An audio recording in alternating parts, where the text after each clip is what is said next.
Dr. Hine. He's spoken to the club before on UFOs, crop circles, and remote viewing.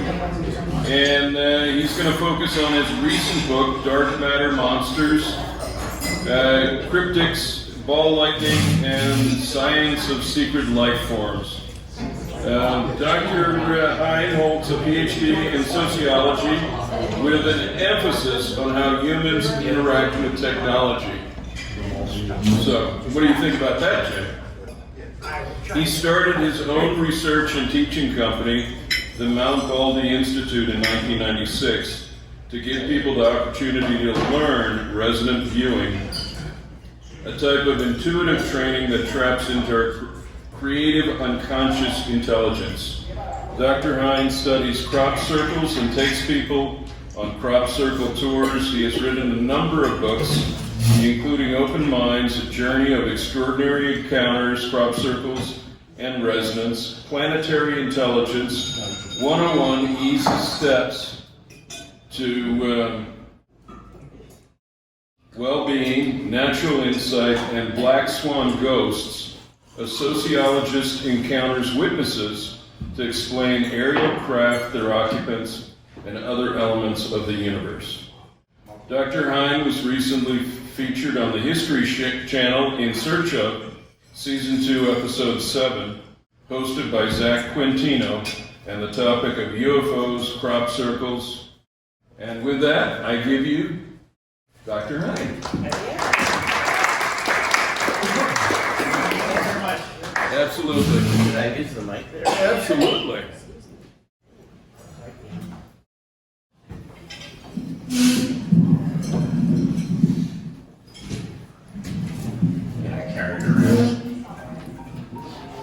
We're going to do a little crop circle karaoke here. That's funny. Awesome.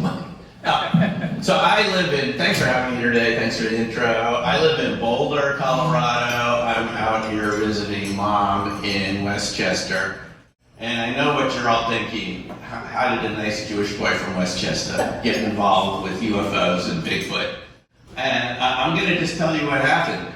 Actually, when I was in high school, I was on the debate team for 4 years, and I was the co-captain. And we would get, do debate tournaments up and down the East Coast, mostly, New York area and New Jersey area. And it taught me to pay attention to evidence, to evaluate evidence, to be objective. And when I came across these topics, which I talked to you last time about, and we're going to just go a little deeper this time, I looked at it objectively, read every book I could, looked at the history of the subjects, and I said, there's evidence. So we got a debate going here, bring it on. And that's how I started taking a look at these topics seriously. So where did it actually begin for me? Here. My mom was a bird watcher. She loved going out to the woods with binoculars. We went everywhere. We went to Chincoteague, we went to the Pine Barrens, we were just all over the place. And one day, she said, we're going down to the Everglades. And just me and her, not my brother or dad, we went down to the Everglades. It was the early 1970s. I was about 11 or 12. We're out there in the swamps. Mom's looking at something, and something came overhead in the sky. At the time, being a pre-teenager, I thought this must be the moon. So I said, Mom, look at that weird green moon above us. Well, the moon was up there on the horizon just coming up, so this couldn't be the moon. She said, Sim, it's a UFO. So we had binoculars. We look at this object. With the naked eye, it looked like an amorphous, perfectly round cloud, but under the binoculars, it had structures in it. It had a perfect equidistant dots that formed the pattern of a Z. And even stranger still, as soon as we started looking at it with binoculars, it went from a completely stationary position to moving really quickly into the closest cloud, almost as if it knew it was being observed. Whatever it was, it had the feeling to me at the time of something that didn't belong there. It just felt different. I had never seen anything like it. And it just had a feeling like this doesn't belong in our sky. At the time, I thought maybe it was an exploded rocket from Cape Canaveral, even though that's a bit ways off. And that certainly would have explained how it went from completely stationary to moving. But nonetheless, we went to the ranger talk that night in the Everglades, and the ranger, we sat down to some people, and my mom said, hey, we just saw this UFO. And they said, yeah, we saw it too. We saw it coming out of the cloud, spinning around. So the ranger starts to talk. You've been to the national parks. You know, it's dark. You're sitting in an amphitheater. She says, did anyone see anything interesting today? So my mom raises her hand.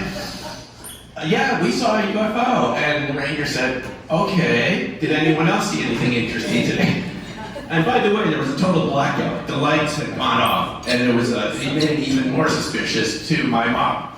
So after the talk, we went up and she said, you know, we really did see something, and the ranger wasn't interested. You know, she said, you probably saw a weather balloon or something to that effect. So even at that early age, I had seen something, you know, that to my mind didn't have an easy explanation. Now, for those of you in this area here, you're probably aware of the Hudson Valley triangles. I didn't find out about this until more recently when I started investigating these topics, but these sorts of objects started showing up in the Hudson Valley, on this side of the Hudson, the Westchester side, in the early 80s. And they were seen by thousands of people. At the height of this Hudson Valley triangle wave, one of them hovered over reactor number 4 at Indian Point.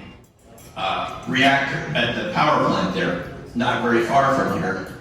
The guards didn't know what to do, and they wanted authorization to shoot at it because it was only 30 feet over the reactor hovering. A helicopter was dispatched from Stewart Air Force Base at the time, but the craft left before the helicopter showed up. Now, it turns out that just a few years ago, I found out that some of my colleagues,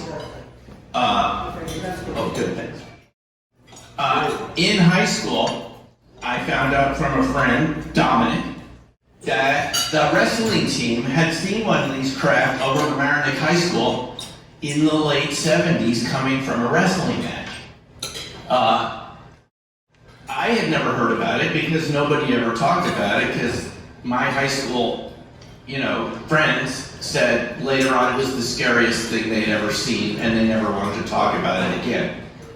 The craft was hovering maybe a half mile up or something like that, stationary, and Vinny, the wrestling coach, and you can see this interview on my YouTube channel, just look up my name because I interviewed Vinny. He said that 2 jets came out of the direction of Connecticut, and this craft, something that looked something like this, took off at light speed like the Starship Enterprise going into war in the direction of you guys, New Jersey. They called the police, and the police said, well, we don't know what you saw, but the power just went out in 4 neighboring towns from Mamaroneck and 3 other towns in the area. And I never heard about it until a couple of years ago when I interviewed Vinny. So, as a sociologist, what do we call these types of events? We have a name for this. We call them hidden events. These are events that people experience, but because of fear of ridicule or stigma, they don't talk about to their friends, neighbors, or colleagues. And UFOs happens to be a type of hidden event where if you ask around, you'll find that people have encountered these types of vehicles, craft, their occupants, and so forth, but they seldom talk about it because, well, I mean, if you're a pilot, military, or civilian, you could lose your job. And for the rest of us, you know, there's always this fear you're going to get laughed at and nobody likes that. But hidden events don't just start with these sorts of phenomena. In sociology, we often talk about child abuse, how child abuse became a subject that was actually considered real, because before the 1960s, doctors did not believe that parents could treat their children that way. And they thought, well, this must be a child with thin bones, fell out of a tree, or maybe there were bullies at school. Doctors did not want to accuse parents of abusing their kids. And Ron Westrom, a sociologist from Eastern Michigan State University, has talked about this at length. There were two meetings that finally brought child abuse into public recognition. One in 1962, I believe, in Chicago, and then in 65 in DC. And it brought experts together from various fields, doctors, law enforcement, child care workers and so forth. And they finally agreed that this really was happening. They looked at the x-rays of the broken bones. And finally in 1965, all of a sudden child abuse became something that was real, something that could be a diagnosis, something that could be admitted as evidence into court. So what this shows us is that reality is partly constructed by our willingness to talk about it. In other words, it's not just the evidence, whether UFOs exist or not. It's a willingness to look at the evidence. And for the public authorities to take it seriously and have a serious discussion, and the professionals, and finally come to some sort of national consensus whether this is real. So these sorts of events go from being hidden events, and then all of a sudden, they become real one day, because there's conferences, there's discussion, and I believe this is happening, as you can see from the headlines recently, with the UFO topic, too. I'm not going to tell you exactly what I think they are. They could be a lot of things, but I can tell you I think the subject is real enough, though we haven't had the same national discussion about it yet to reach a determination of what we're actually looking at. Now, even going back before the 60s, let's just take another example from the history of science, meteorites. Meteorites were for hundreds of years considered to be peasant folklore. They were not considered to be real because Aristotle had said there isn't anything moving beyond the moon. It's just a void. The planets out there are on crystalline spheres, they're not actually rotating. And so there wasn't any idea of how stones could fall from the sky. So around 1800, the French Academy of Sciences declared meteorites illegal, and they were all confiscated from every museum in Europe and thrown in the trash. And that's why there are very few meteorites in the European museums from before 1800, except one really huge one in France that was too big to move. That weighed hundreds of pounds. They just said on the news there's one coming in the next 45 years or something supposed to take us out. They're coming this way. So, but this is the thing. Even something to us as non-controversial as meteorites, back then was considered superstition, paranormal, supernatural. The explanation at the time was that they were volcano stones, that volcanoes were ejecting them or lightning was hitting the ground. And, there was one event that changed people's minds in 1804 in Eagle, France. Thousands of meteorite pieces fell in one night from a meteorite that broke up. And it fell in an elliptical pattern. So looking at the data, the scientists at the time said it must have fallen from the sky based on the pattern on the ground. So the evidence won the day, like it usually does in the end. But the point is that subjects like this that seem controversial now, paranormal, could turn out to be common sense 10, 20 years, 10 or 20 decades later, 10 years, 20 years. Just give it enough time, topics that seem unbelievable can turn out to be something like, well, we knew that all along. And I think this is likely to happen with some of these cases. But let me just show you quickly the path that I took to get to some of these topics. How did I end up studying this going to grad school? For me, it started with something called fractal geometry, which is actually the mathematics of interdimensional objects in nature. Ordinary interdimensional objects like clouds, like trees, like your bronchial structure and your cardiovascular system. Snowflakes and things that branch. This is how nature likes to design things. Even your heart rhythm, the temporal signature of your body, is based in this non-ordinary pattern that has some rhythm to it, but it's never exactly the same. But if you look at it over minutes, hours, or months, we call it self-similar. And a fractal object is anything that looks self-similar. Imagine your cardiovascular system. your body has to get blood cells all over the place. So it does it by branching and branching and branching from, the veins and the arteries into smaller capillaries and so forth. Well, this is how nature works, and it distributes things. But the thing for me was, these objects were very different from linear regression statistics that I was taught. And it seemed to describe reality versus how social scientists thought reality should look. Why? Because I was taught in statistics to throw away outliers. That's right. If you had a dot that doesn't fit on your regression line, you could throw it out and just say, well, this is different. We don't look at that because it doesn't fit our line. Well, let's say that dot you're throwing out happens to be COVID, when only 60 people have it. Okay? Because I was an outlier at one point. Well, those outliers can go mainstream, and all of a sudden, you're in a very different reality than you thought you were just a few months ago. And it can happen with topics that we're talking about here, what we call paranormal topics. So fractals are naturally looking objects. When I researched this in the past, even Scientific American had these fractal type objects, how nature is really based on these self-similar types of patterns. And what it shows you is, if you don't have a metric, an even ruler or something, even something like a coastline of a country, like in this case the UK, it can have more and more length the smaller the size of your ruler. And if your ruler is small enough and it's measuring between grains of sand, the length of a coastline of any country becomes infinite.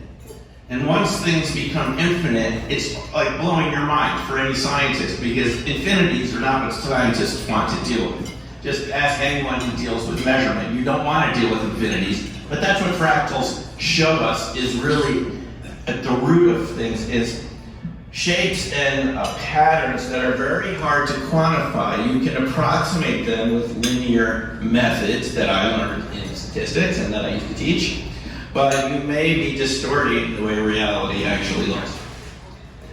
So, from fractals, I ended up with this topic called remote viewing. Now, how did I get involved with remote viewing? I heard someone talking about it on my radio station in Boulder in 1996. Now, having studied fractal geometry and looking at, self-similar systems, I was open to the idea that there may be phenomena that we just don't understand very well. A little bit like meteorites, that if you don't have a good idea of what they are, it doesn't fit into your mental system. And so I was open to the idea there could be things that, we don't understand that could be real. So I was sort of like an open-minded skeptic. I didn't think people could see things at a distance, describe things. But when I took a class in it, I realized you actually can. And Fetz has taken one of my classes, so you can ask her about it if you're more curious. But basically, you have a picture that's hidden in a folder. And this was developed for the intelligence agencies, CIA, DIA, during the Cold War, because the Soviets had highly developed programs in psychic function, which they used in an aggressive manner. And then we thought we had to have it too. If the Russians had it, we had to have it. So we created a psychic spying program at SRI, Palo Alto, and also Fort Meade on the East Coast. So basically you take a picture, you hide it, and you ask the viewer to describe what's in the folder without giving them any clues whatsoever. And surprise, surprise, sometimes more than you would expect, they can get perfect drawings of what's in the folder, which isn't something I would have believed possible until I saw this myself. And what this showed me is there's some other hidden information flowing under the surface of our awareness that we're not aware of, but the data shows, if you're a data-based person, the data shows it's real. The viewer can do it much more than you would expect by chance, even double blind, in case you think the viewer is just mind reading what the monitor has seen when they put in the folder. It could be double blind, so that this one's a double blind target where no one knows the target until we're done and we open the folder. Now, when you say double blind, explain what that is, because Jonathan most people. Yeah, so double blind is like the gold standard of scientific research, where even the experimenters don't know what the outcome is ahead of time, so there's no bias. And the double blind experiments are very clean because if no one who's involved knows what the results are, the targets or anything ahead of time, there's no risk of contamination from the people who know what the outcome is versus the people who don't. You can't create those sort of little fake explanations saying, well, maybe, they just got it somehow from the people that knew the result. So double blind is the way we like to go if we can. So anyway, these sorts of results showed me something else was going on that I really didn't know very much about. And last time I think we talked, I talked to you about crop circles. I got involved in this subject because this happened to be a remote viewing target for me in 1996. I didn't know what a crop circle was in 1996. But, like a good viewer, I wanted to get feedback on what I had got in my viewing session. If we're viewing the Washington Monument or a race car in a stadium, we can see the feedback pretty quickly. But let's say it's something weird like this. You gotta go over there and walk around. And that's what I did. Now, when we went to visit the crop circles, there were fractal-like patterns. The crop circles, some of them looked like these similar shapes. And what I saw when we walked into these shapes was a lot of strange camera and battery failure, not to mention orbs, strange luminosities. These were things over the years, going back there several times to the UK, that I had seen with my own eyes. Meet your own camera. Works everywhere you've ever been. All of a sudden you're in the crop circle. Strange place, but your camera stops working, and it happens to other people, and it happens repeatedly. Not every single circle, but enough of the time to show you there's some sort of pattern going on. It happens to professional film crews, and compasses spinning around. Strange. Normally if you have a compass that you use when you're hiking, it doesn't just start spinning around, but it will do it in a crop circle. And there's a deeper level of experience that people have. Time slips.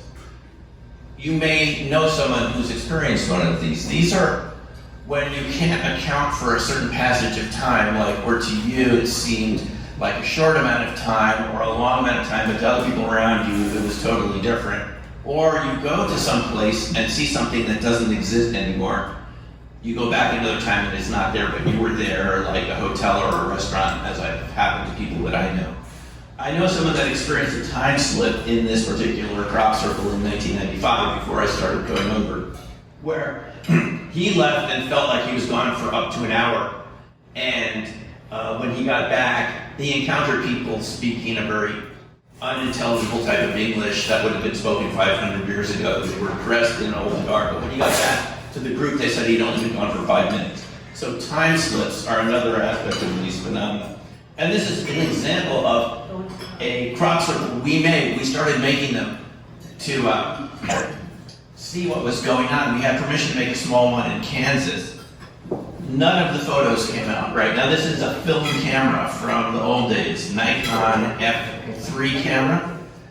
You can see every single picture, there's weird luminosities in it. The camera never did that before, and it never did it again, but here it's doing it in a crop circle. I mean, that's me over there. It doesn't quite look right, does it? So, we started seeing examples of this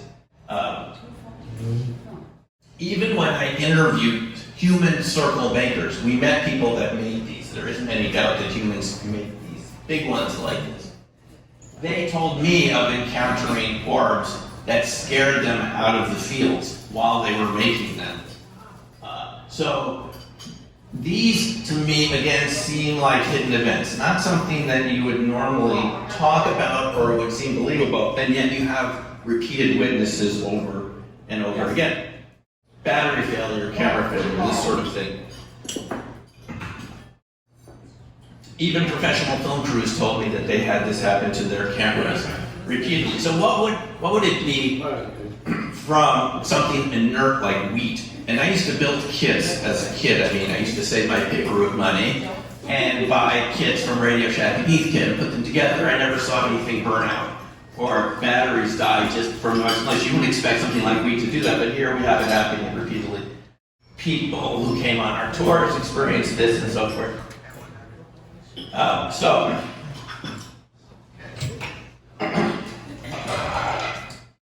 Strange things showing up, excuse me, on the camera screen. So basically, there was a UFO connection to crop circles, believe it or not. In Australia in the 1960s, the so-called Tully saucerists, people saw discs rising up from areas with reeds, and it would leave these patterns behind. And this could have been the inspiration for some human circle makers to start recreating larger ones over in the UK. Some of the people that saw this were artists. Now, I've talked to witnesses that have actually seen this. Something like it. Oh, thanks. This is a witness that I met when I was working on my book, Black Swan Ghosts. Louise Bovet, she's passed on now. And she told us, and told myself, and the video is up on the Black Swan Ghost website. You can watch her testimony, which her grandkids really appreciate because it's the only video they have of her. That she was picking huckleberries with her brother in Usk, Washington. Her brother made huckleberry products. And a disc came over the area, classic circular falling leaf pattern, wobbling.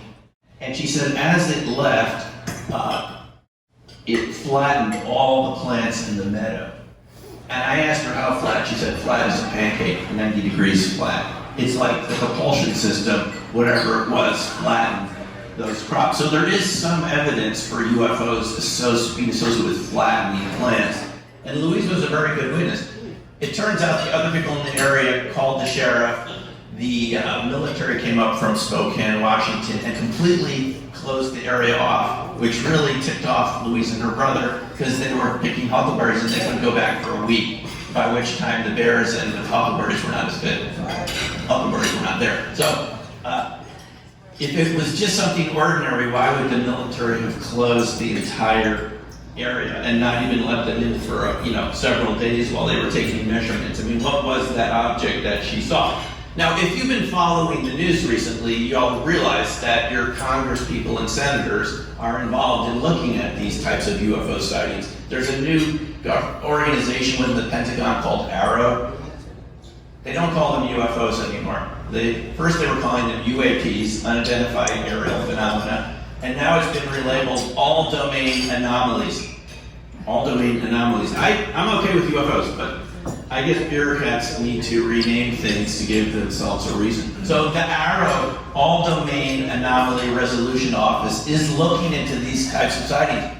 They are required by the National Defense Authorization Act to report to Congress twice a year now. And in these reports, we've had 2 of them so far, they say they can't explain about 20% of these objects. So still to this day, just like from Project Blue Book, 20% remain unexplainable. You'd sometimes get strange luminosities, like you can see at the bottom, sort of spiral shapes just from the pollen being in the center of the circle. Strange magnetic effects and so forth. Now these orbs are very interesting. One of the phenomena you see around anything that you and I call paranormal are orbs and balls of light, ball lightning as it's called. And this seems to be an indication that you're getting a lot of energy and a lot of condensation of energy. What physicists call condensed matter systems. And when you condense matter enough and enough, you overcome the natural repulsion that particles have to being in the same space, and they begin to become coherent. They become at the same frequency, and they condense into what is known as coherent matter.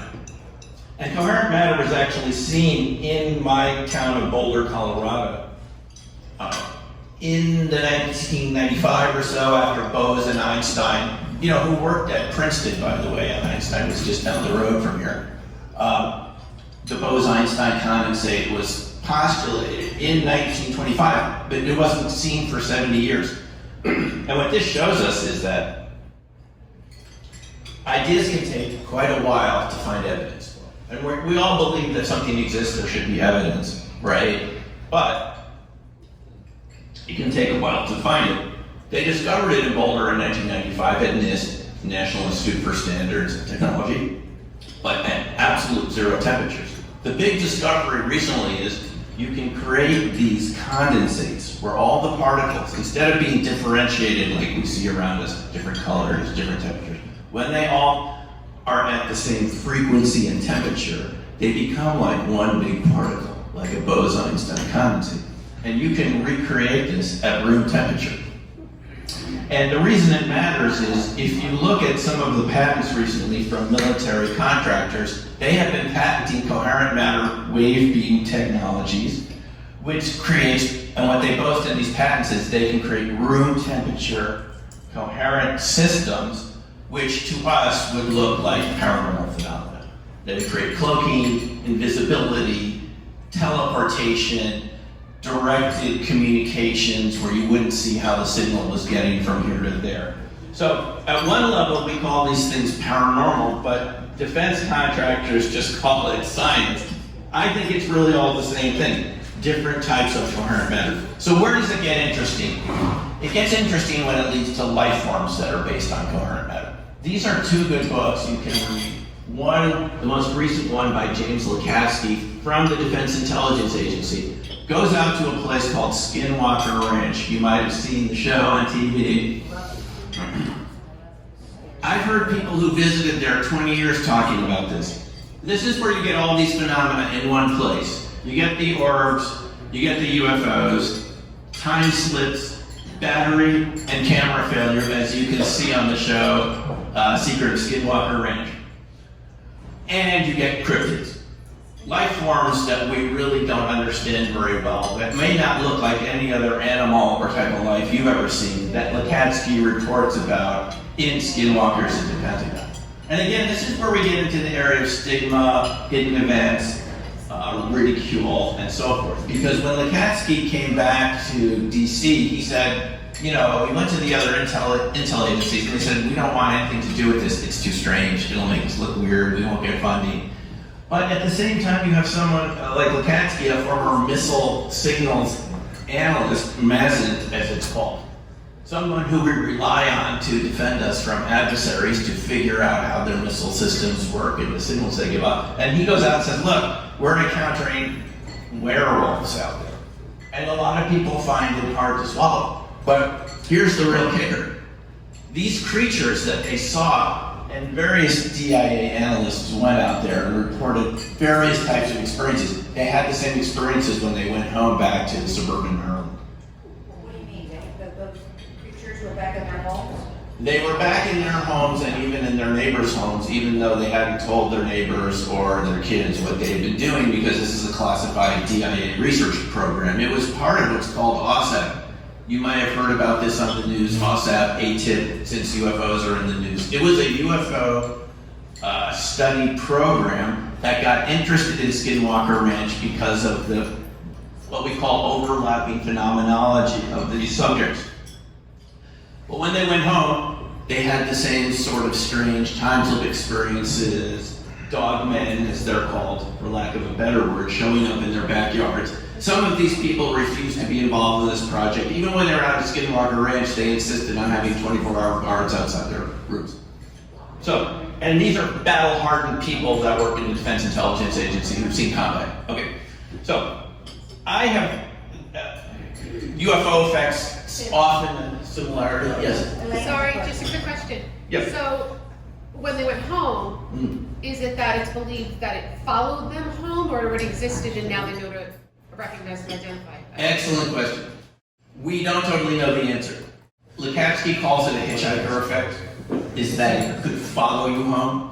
And people who've encountered cryptids and Bigfoot are often perplexed why they've driven 2 hours on the highway from where they were hiking and they see the same thing outside their window the same night.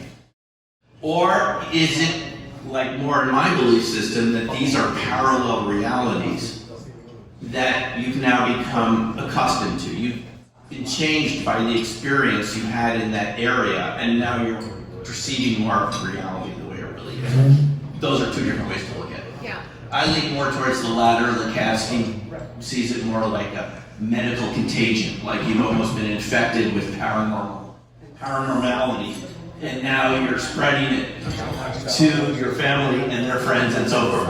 I don't look at it that way. I just see these as realities. The idea, by the way, of parallel realities is one of New Jersey's biggest exports. It came out of Hugh Everett III again at Princeton, working under John Wheeler in the 1950s.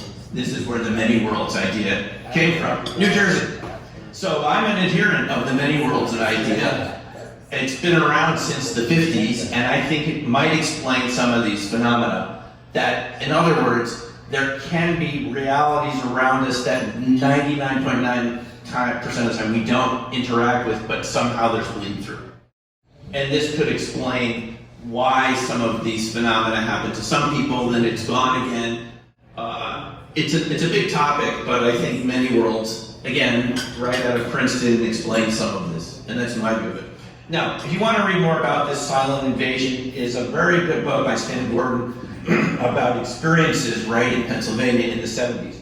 And this is such an interesting subject because you had UFO sightings, then you had Bigfoot sightings. UFOs, Bigfoot in the same fields as UFOs. I mean, what could be going on? You've all heard of Bigfoot. You know what I'm talking about. What size? But why would it show up around UFOs? Unless we're dealing with the same types of parallel realities. I mean, when I first heard about this, and I bought this book 20 years ago, I couldn't make sense of it. It was at a UFO conference.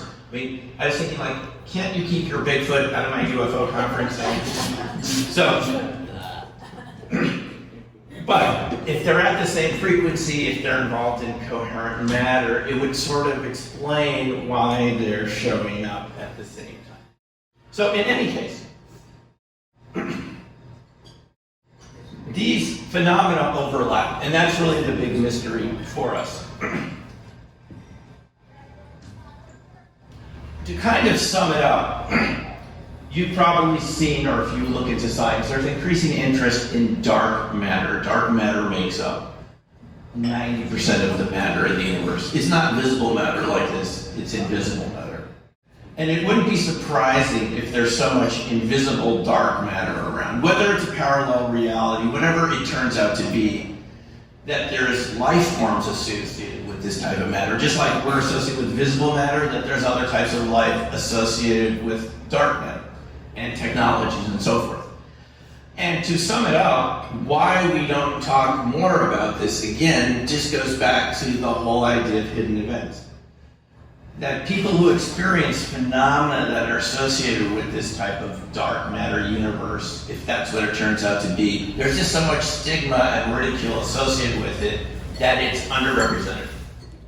And I think this is what we're finding right now in these congressional hearings, some of which are public and some are classified, is you're having testimony from pilots, Navy pilots who've encountered these craft and so forth, in their operating areas, whether it's East Coast or West Coast. And they have to have been told by the Navy, this will not hurt you, this will not penalize your career, and so forth. So what we're involved with as a society now is going in the other direction of having considered something that's weird and strange and inhibiting people from talking about it into a subject where we want to know more about it because we realize there's a lot of science and just a lot more to discover about it. So that's basically what I wanted to say to you. And That's very interesting. I'm glad you did. Any questions? Yes. Okay, go ahead. It's a question. Yeah. It seems like if they are here and flying over all this stuff, they have to be far more intelligent than we are. Why haven't they contacted us? Why would they even attempt that? Well, on the face of it, there are landings, people do have contact. We heard about I understand that, but why not openly, like some of the movies, you land and, military comes around. Well, again, in general, when these landings have happened, the areas are closed off by the military.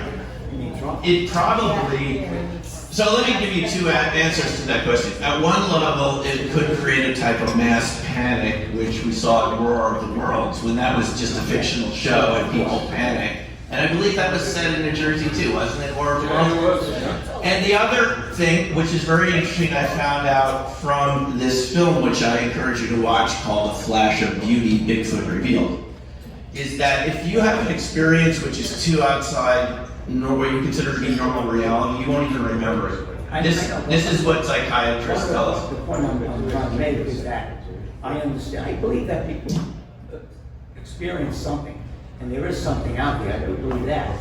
But having that much intelligence is far superior than us. They could destroy us, or take us over, whatever, but it hasn't happened. Why do you think they haven't reached out? I think they're intelligent enough not to want to cause society to collapse in a type of mass panic that could have happened. But even in War of the Worlds, which is fictional, but I think they do communicate. I just think if you talk to your neighbors, I would say I think people are having experience of it individually. And it will slowly build up to something that we can accept. And I think it takes the process like we're seeing now in communities to make it something that we could actually talk about without running away and panicking. That's what I think. Yeah. About 80 years ago, in the Catskills, Yes. we would go, my father, my brother, my mother and I, and we would enjoy being out at night, walking through the wooded area. And one night, 3 of us didn't go out. My father was out all by himself. He said, come out here, quick, quick, hurry up. There's something in the sky I want you to see. And we ran out, and sure it was like a half moon. It was very dark, and it was going overhead. We had never heard of anything like this before, never in school. My father never told us to tell anybody about it, so we just didn't. But every night we would go looking, that was the only night that we saw it. But it was something that was mandated to go over an area and then to leave. Right. And in the 1950s, we had a couple of ships that supposedly landed in the United States in the middle of the country. And it seems that our government, this is what has been said now, our government allowed many of the people that were found in these ships to be taken someplace. And we've never heard about it. But it's something that has been talked about over the years. No, I'm happy to talk to you. I mean, but I think that's a great comment. Thanks for sharing that. And I think that answers your question. I think people do have the experience, but it gets buried underneath once we. No, but it does, because you're either going to forget about it, or it's going to be dismissed, or it's just never going to be publicized. Doug, How would you know it had happened? How would you actually know it had happened? Yeah, there are people that really want to ask you questions, so How would you know that? what we're going to do is happy dollars right now. We'll do the lottery. They would say it was